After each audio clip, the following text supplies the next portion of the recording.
একেবারে ছোট থেকে একটা বাচ্চাকে কিভাবে মেনটেন করছি এটার উপর ডিপেন্ড করে আমাদের বাচ্চাটা বড় হয়ে কি সেলফ ডিপেন্ডেন্ট হবে নাকি সবসময় অন্যের উপর নির্ভরশীল হয়ে থাকবে। As a mother proper routine এবং ডিসিপ্লিন ভাবে আমাদের উচিত ছোট থেকে একজন বাচ্চাকে গাইড করা।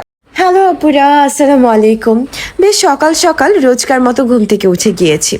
সকালে ঘুম থেকে উঠেই বারান্দায় গেলে আশেপাশের পরিবেশটা এত সুন্দর লাগে যে মনটা এমনিতেই ভালো হয়ে যায়। এরপর কাজের ব্যস্ততায় চলে যায় অনেকটা সময়। সকালে নাস্তা বানানো, বাচ্চাদেরকে নাস্তা করিয়ে স্কুলে পাঠানো, ঘর গোছানো, এটা সেটা নানান কাজ। প্রত্যেকটা সংসারে কম বেশি যতজনই মানুষ থাকুক না কেন তাদের হয়ে বাসার বেশিরভাগ কাজই কিন্তু আমাদেরকে ম্যানেজ করতে হয়। কিন্তু জানেন, মাঝে মাঝে মনে হয় কি আমরা সারাদিন যে পরিমাণে কাজ করি বা যে পরিমাণে এফার্ট আমাদের সংসারে দেই সেই পরিমাণে অ্যাপ্রিসিয়েশন পাওয়া যায় না। এনিওয়ে, সকালের বেসিক কাজগুলো, ঘর গুছানো, টুকটাক এটা সেটা কাজগুলো শেষ করে দেন ছাদে এসেছিলাম কাপড় নাড়তে।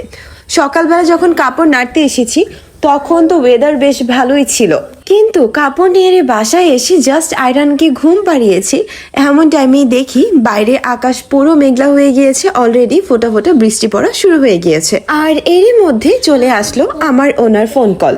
বলছে একটু দেখো না বাইরে কত সুন্দর বৃষ্টি বৃষ্টি ওয়েদার, একটু খিচুড়ি রান্না করে ফেলো না দুপুরের জন্য। এখন উনি যেহেতু আবদার করেছে, সে আবদার কিভাবে না রাখি। আমি অবশ্য ঠিক করে রেখেছিলাম যে আজকে মাছ তরকারি করব, সাথে একটু শুটকি ভুনা করব আর একটা সবজি তরকারি রান্না করব। কিন্তু উনি বলার পরপরই ফ্রিজ থেকে মুরগি বের করে ভিজিয়ে রাখলাম। মুরগির বরফ গলতে গলতে আমি এদিকে সবজি টবজিগুলো কেটে গুছিয়ে নিয়েছি। আজ সবজি খিচুড়ি রান্না করব আর সাথে মুরগির মাংস করব।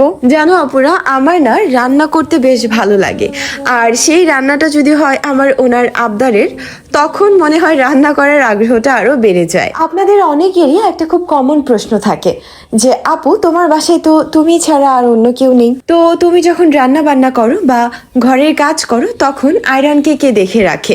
আমার ছেলে আয়রান, ওর বয়স 2.5 বছর। ওকে ছোট থেকেই মানে একেবারে 18 দিন বয়স থেকেই আমি একাই ম্যানেজ করে আসছি। যাদের বাসায় ছোট বাচ্চা আছে তারা না একটা জিনিস অবশ্যই চেষ্টা করবেন, সেটা হলো একেবারে ছোট থেকেই বাচ্চারা যাতে একটা রুটিনে থাকে। একেবারে ঘুম থেকে ওঠার সময় থেকে রাতে ঘুমাতে যাওয়া পর্যন্ত প্রত্যেকটা টাইম, প্রত্যেকটা খাবার টাইম, প্রত্যেকটা খেলার টাইম সবকিছু যাতে রুটিন অনুযায়ী হয়। তাহলে হবে কি আপনার লাইফটাও সেই রুটিন অনুযায়ী আপনি খুব ইজিলি ব্যালেন্স করতে পারবেন। বাচ্চাও বুঝতে পারবে যে কোনটা ওর কি করার সময়। যেমন আয়রান রাতে ঘুমাতে যায় 10টার মধ্যে। এখন 10টার দিকে যেহেতু ঘুমাতে যায়, সকালবেলা দেখা যায় যে 7টা 7:30টার ভিতরে ও ঘুম থেকে উঠে পড়ে। তারপর স্বাভাবিক বাচ্চারা তো আর চুপ করে বসে থাকে না, সকালের নাস্তার আগেই কতক্ষণ খেলাধুলা করে, এরপর সকালের নাস্তা করে, এরপর 10:30টার দিকে ও খুব টায়ার্ড হয়ে যায়। সো 10:30টার দিকে ওকে আবার আমি ঘুম পাড়িয়ে দিই। এই সময়টায় ও আধা ঘন্টা 40 মিনিটের মতো ঘুমায়। আর এই যে ঘুমানোর সময়টা, এই টাইমটাতে আমি চেষ্টা করি আমার রান্না জনিত যত কাজ আছে সেগুলো ঝটপট কমপ্লিট করে নেওয়ার, স্পেশালি কাটা বাছা যেগুলো আছে। আসলে এই আধা ঘন্টা 40 মিনিটে তো আর রান্না কমপ্লিট করা সম্ভব না, কিন্তু দেখবেন আপনি রান্নার প্রিপারেশন যখন একবার নিয়ে ফেলবেন, মানে সবজি কাটা হয়ে গিয়েছে, পেঁয়াজ কাটা হয়ে গিয়েছে, মাছ মাংস ধুয়ে পরিষ্কার হয়ে গিয়েছে, এরপরে রান্না বসালে কিন্তু রান্না কমপ্লিট হতে অত বেশি দেরি লাগে না। সো আমি ও যতক্ষণ ঘুমায় ততক্ষণ একেবারে সব কিছু গুছিয়ে নিই। আর একটা ব্যাপার কি জানেন, বাচ্চাদেরকে না নিজের মতো খেলনা দিয়ে খেলানোর অভ্যেস করবেন ছোট থেকেই। সবসময় বাচ্চাকে কোলে নিয়ে রাখা বা বাচ্চাকে সাথে সাথে নিয়ে রেখে কাজ করতে হবে, এইরকম যদি অভ্যাস করেন তাহলে বাচ্চা আপনার উপরে অনেক বেশি ডিপেন্ডেন্ট হয়ে যাবে।